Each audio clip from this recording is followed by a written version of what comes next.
aquí está muy high. Okay, I'm Jeanette Where'd those Ramos. come from? I am the secretary of the BRC, so it's not that I'm checking my email, I'm taking the minutes. But we'll go ahead and call the meeting to order, and we'll probably have a couple people straggling in because the weather's bad, but we want to be respectful of everybody's time. So we'll go ahead and get going. Okay, so the first item is to review and approve the minutes of September 18. Ms. Ramos, we'll have to hold on that because we don't have a quorum yet. Oh, okay. So Do we we can't take wanna- action, so we can go to the next item. Okay, public comments?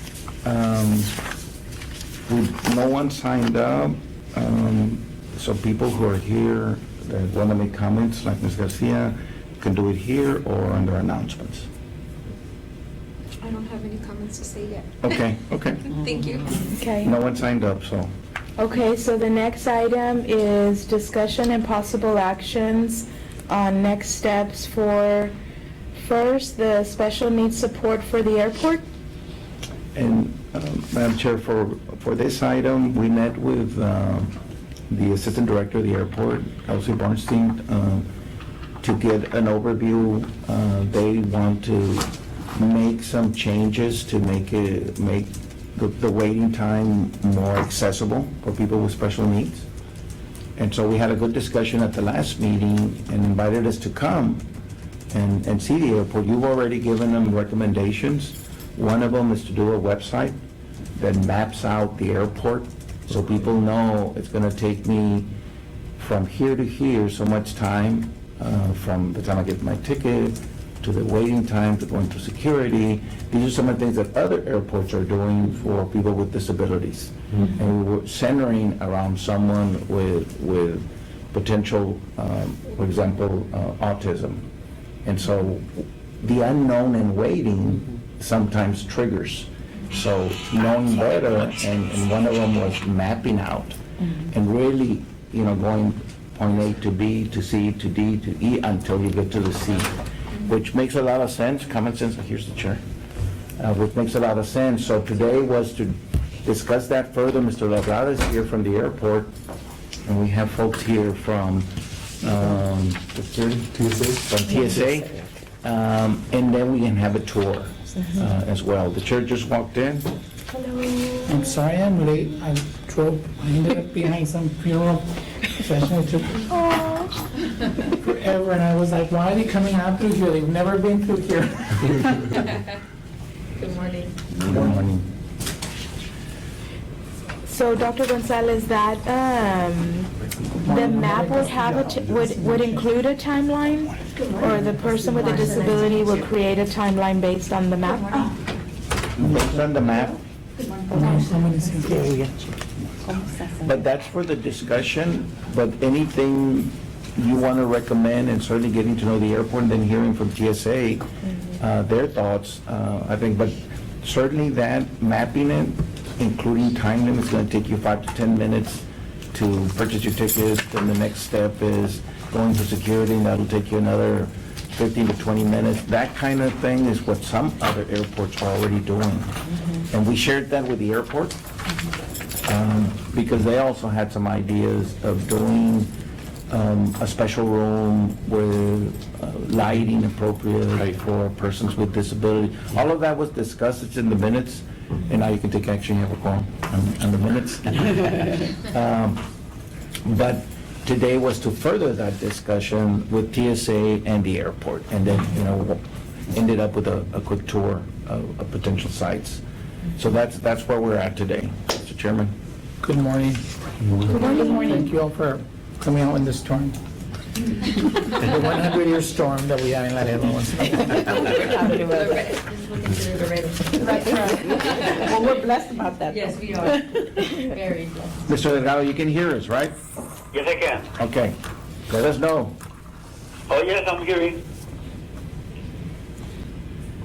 Thank you. Good morning. I'd like to call the meeting to order. It's the Blue Ribbon Committee meeting for October 16th here at the International Airport. And so I'd like to begin by calling the meeting to order, and if you could you please review and approve the minutes for September of 18, 2019. I don't know if everybody's had an opportunity to go through them.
Mr. Delgado, do you have any comments on the minutes?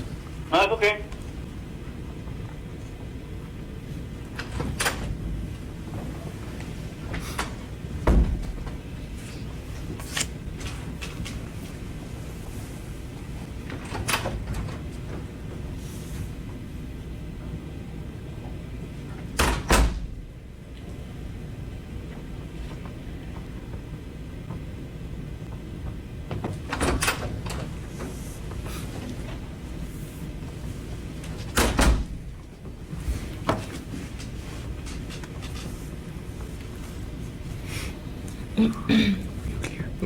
And I need you to, motion.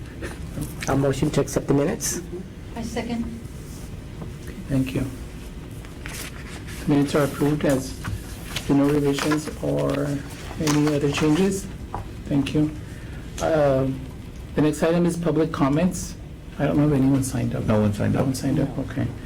The next item is discussion possible action for next steps for discussion, possible action for special needs support for the airport.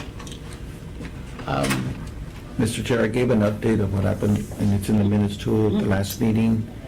One of the proposals that you all recommended to the airport was a map on the website that shows the points and the time it would take for people with disabilities so they understand the unknown, as well as making changes to the receiving line if possible, especially for persons with wheelchairs.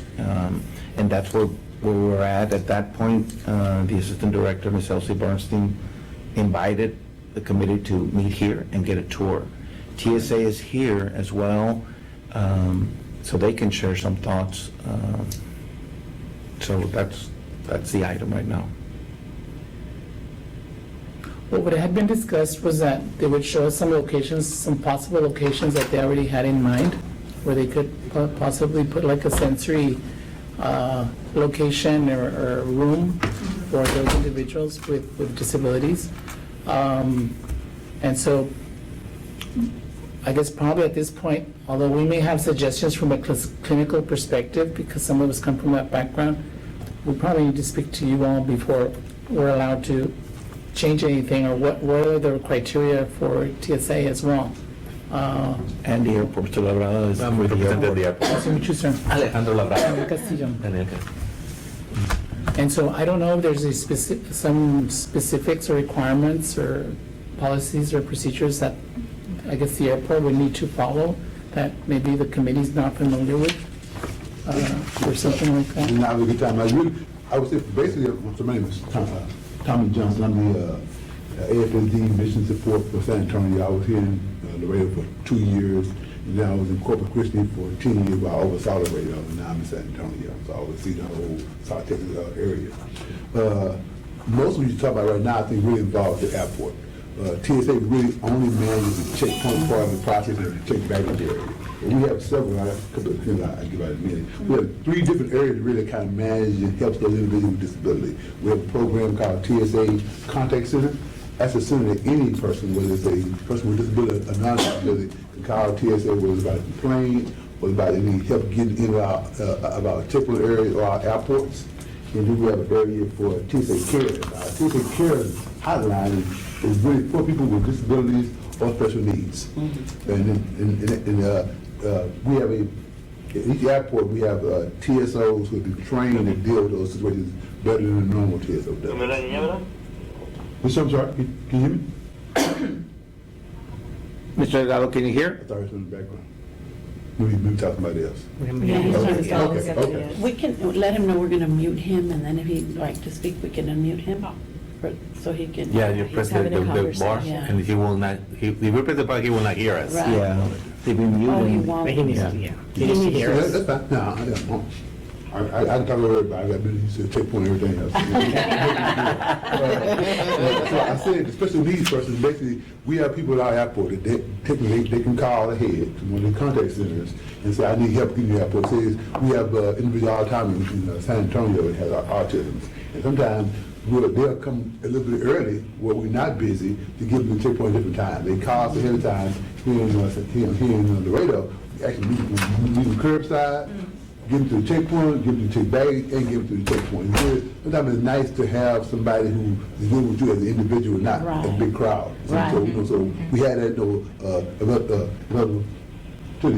another area also I think is very important for them a lot of times is sometimes we ask them, we call dry runs. I've had a young lady bring her son up here with autism. He'll come up say on a Saturday, who's very slow, and walk through the process. So he'll know how to what's expected of him, you know what I'm saying? So sometimes we just get familiar with the area. And you get rid of the edge. Exactly, right? Yeah. exactly. So I would say that's one of the biggest things we can do ahead of time is really just have them call one of our contact centers. You know, they could call really Marshall and her team themselves. The only word that sometimes is we're not always here. Right. If you call a contact center, it's 24 hours a day.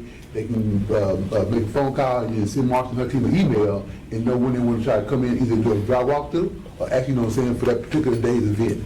And again, Laredo is still small enough that most times we can almost give them that personal care, whether we meet them at the checkpoint or we meet them downstairs, you know what I'm saying, at the counter. And we go from the counter experience all the way through the process, you know what I'm saying? Now, as far as we talked about earlier, as far as the airport changing configuration, that's really an airport process. We really only deal with our checkpoint area, and we do our check baggage area downstairs. Once they finish the checkpoint, we can help them to their gate, and at that point, then it'd be the airport experience. So I'll give you guys some cards to hand out. There's also probably not as much as the autism and maybe disabilities, but also we have a big population of individuals who have medical devices. You know what I'm saying? And sometimes you don't think about it, but sometimes we have people with everything from devices that actually attach to their body. It turns up measurements for pain or for medicine. And sometimes those are not quite as noticed. And most people don't want everybody to know their issue. And so we do these things, we actually go online and fill out a card, and that card just tell the TSO when they get them that, you know, I have a device. That way the TSO ain't got to call them out in front of everybody else. They give them the card, it's a little more quieter process. So if the TSO get the card, he or she will see they got an issue. If there's an issue one-on-one, they can do private screening, or they can do right there and check point, but it keeps them having, you know, raise my hand, I got an issue. It kind of makes it more private. So we have some of those three biggest things we use to kind of help the process move smoothly, but at the same time, make it a lot more personal. And so I think that's probably the best thing they can do if they have a disability. And I say sometimes it's smaller disabilities, you know what I'm saying, that we never even noticed. But there's some are pretty big disabilities that people, when they walk into the checkpoint or walking through the airport, everyone notices. And so our whole goal is to make the process as smooth as possible and make them just feel like every other passenger. And anything we can do to make that, I think that process easier for them, it's better for everybody. So I think the contact and the number center is a really good one. Our other, our TSA Care is probably the best one for everybody.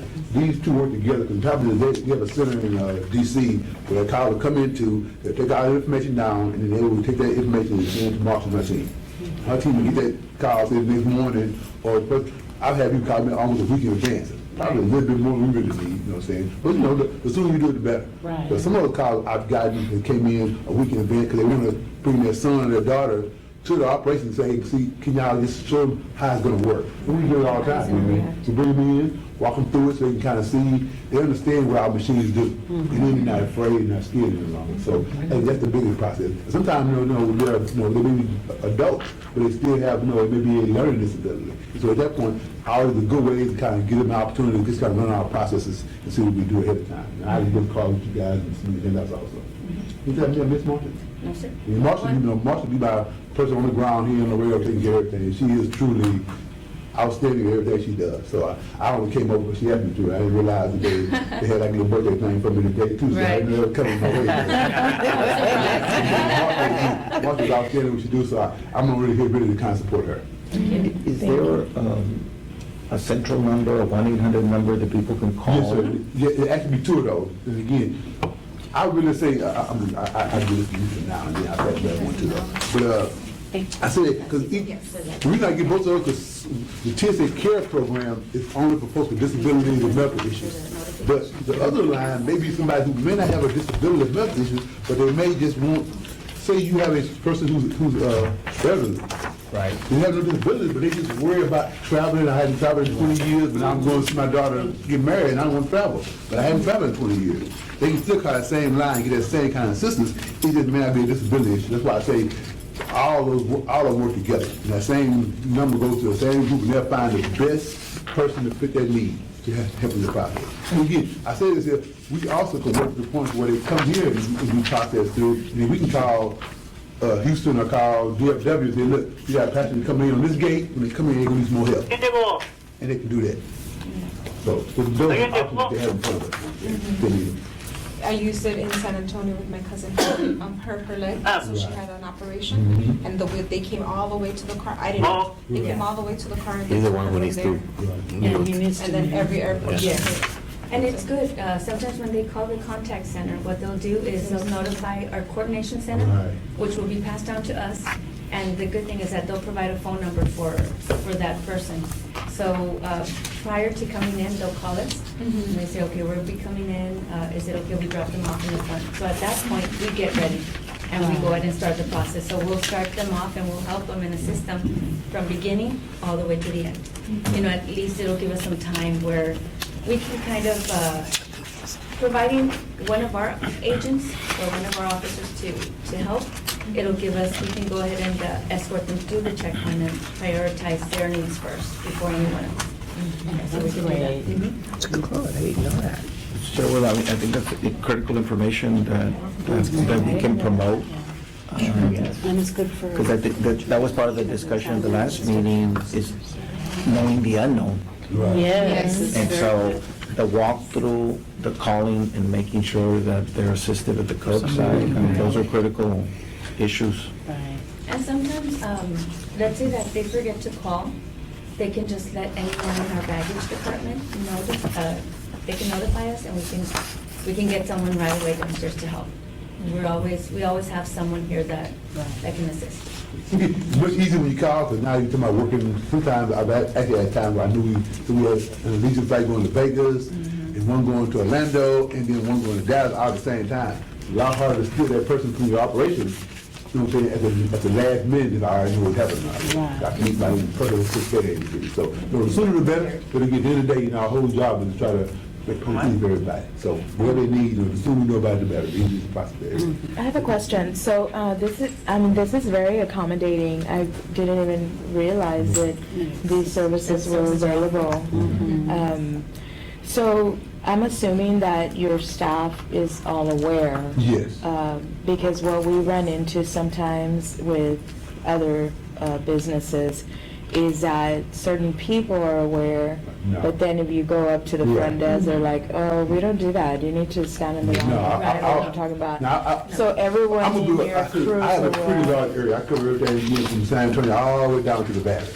I would tell you, there's probably not an airport within my operation that does not know about it. But I That's mean, good. I don't cover DFW in Houston.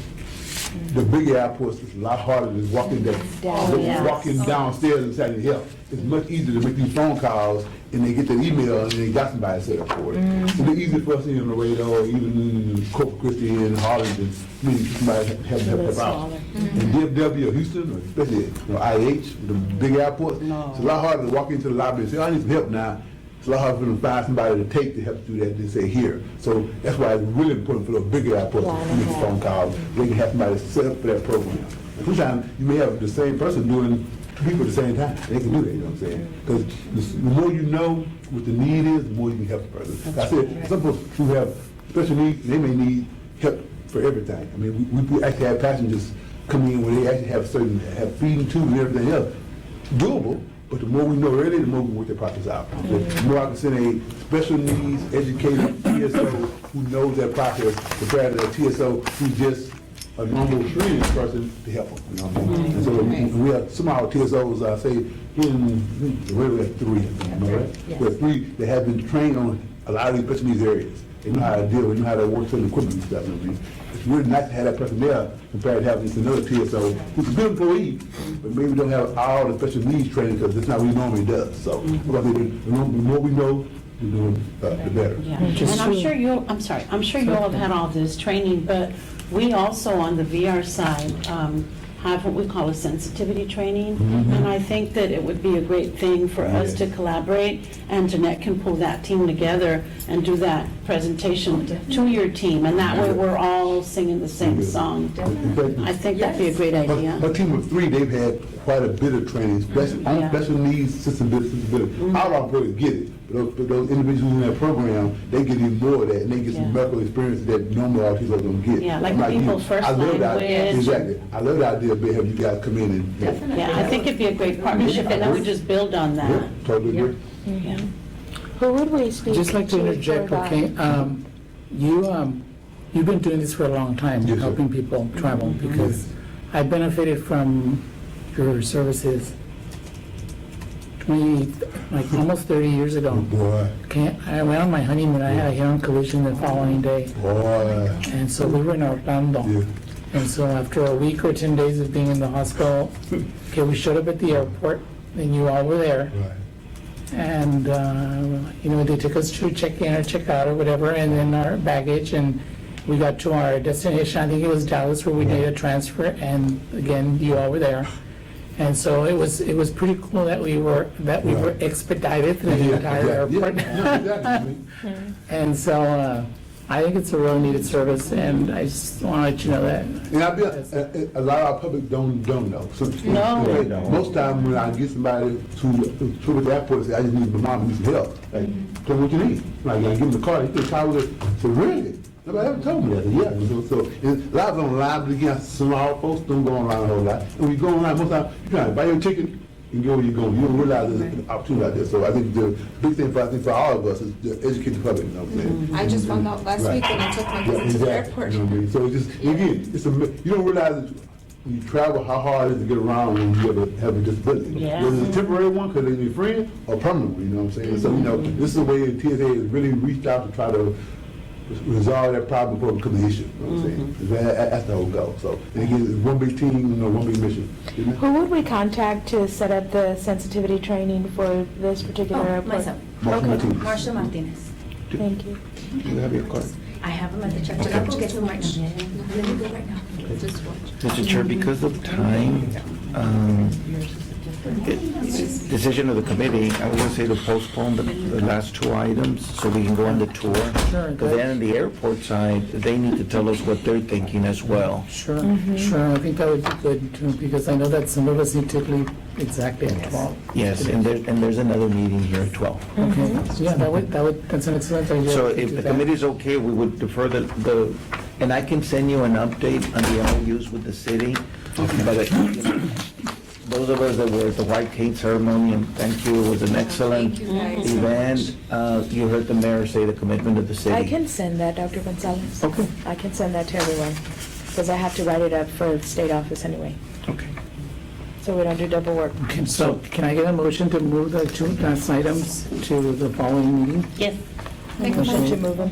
Yes, I'd like to move Second, okay, so we can go ahead and postpone those until the next meeting that we have next month. And if it's okay, we'd like to do a tour of the airport. We're all yours. Yeah, let's wait for Marcia so she can give you the business card and all that. Mr. Delgado, we're gonna, do you have any questions on what you've heard? But if not, we're gonna go on the tour of the airport. Well, I was just going to comment that I've used the airport before because at NFB, and they do have a program for people with disabilities because I have had no trouble when I travel. Good. Awesome. Good. That's good to know. I get nervous traveling. That was part of the I think discussion. they are ADA compliant. In my part, I mean. It's just, Mr. Delgado, remember from the last meeting, how do we even make our airport wants to Oh, yeah, become more I understand. accessible? And so you have first-hand knowledge, so tips from you I think would be Yeah. great. Sure. Yes. Somebody who actually uses the services. Yeah. Right. Good. While we're waiting for a few minutes, I don't know if you want to give a quick, the White King event yesterday, and Dennis Garcia is here. Hi, how are you? So it went well. The White King went rather well. It was well attended. As usual, the mayor, it was very supportive, which is so typical of him. Okay, that supports individuals with disabilities, and so we were happy that he was there. It was well attended. Everybody got to have an opportunity to express what their organization does, okay, and how they participate and how they contribute. I think what was important is that the community got to see that the city of Laredo, the administrative portion of the city of Laredo supports individuals with disabilities, and especially like in the case of yesterday, it was individuals who lack their sight. And so that was important. The mayor did walk all the way to the park with his blinds and the cane. And so that's always, he always shows a lot of courage, because I can't afford to fall. And so he's more daring than some of us. Okay, so, but I think overall it went very well. I think there was talk about continuing to do the white cane walks, okay?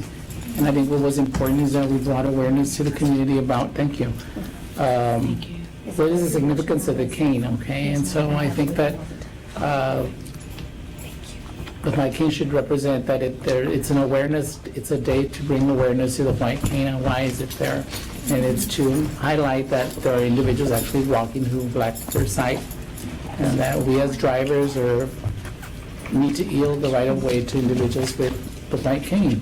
But the white cane also is a tool that represents independence for individuals who lack their sight, because they absolutely do get along. They're able to